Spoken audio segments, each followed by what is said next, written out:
From the 1011 Now streaming studio, this is The Night Beat. Good evening, I'm Danielle Shenk with your headlines for Friday, January 17th.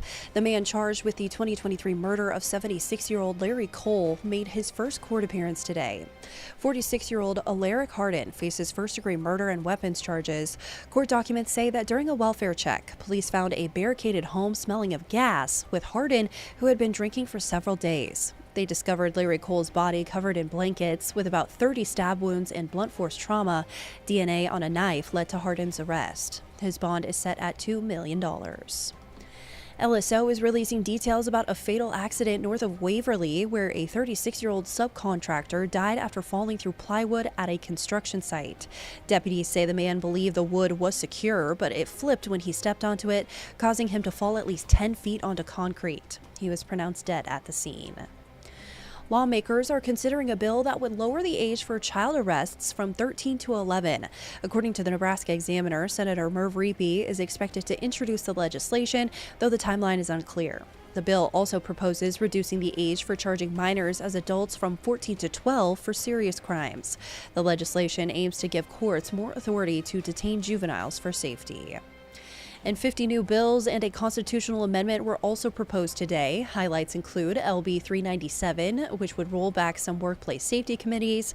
LB 400 would allow firefighters battling cancer to file for workers' compensation.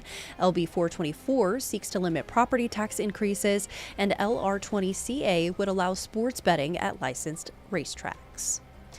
Now, TikTok could soon be banned from U.S. app stores after the Supreme Court upheld a law requiring ByteDance, the China-based parent company, to sell the app by Sunday.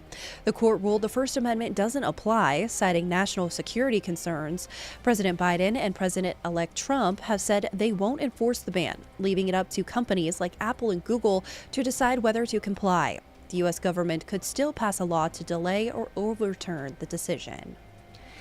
Lastly, Lincoln native Mary-Kate Moore, now based in New York City, is returning for a special performance at the Leeds Center. Moore, who last performed on Broadway in 2022's Into the Woods, will appear in Rent in concert tomorrow evening, just the third U.S. concert performance of the show.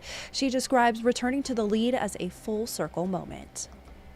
It's really, really special. I had my first ever dance recital on the stage of the Leeds Center. I graduated from high school on the stage of the Leeds Center. I've been through with the national tour of a musical back in 2016, and so it's a really nice homecoming, getting to do one of my favorite shows of all time. And 15 years ago, Moore played one of the female characters in Rent at the Lincoln Community Playhouse, making this return even more special. Rounding out your night beat is a check of the 7-day forecast.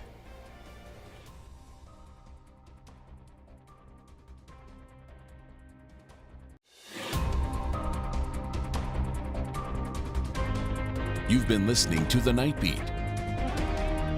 Watch, listen, and stream on the 1011 app on YouTube or wherever you get your podcasts.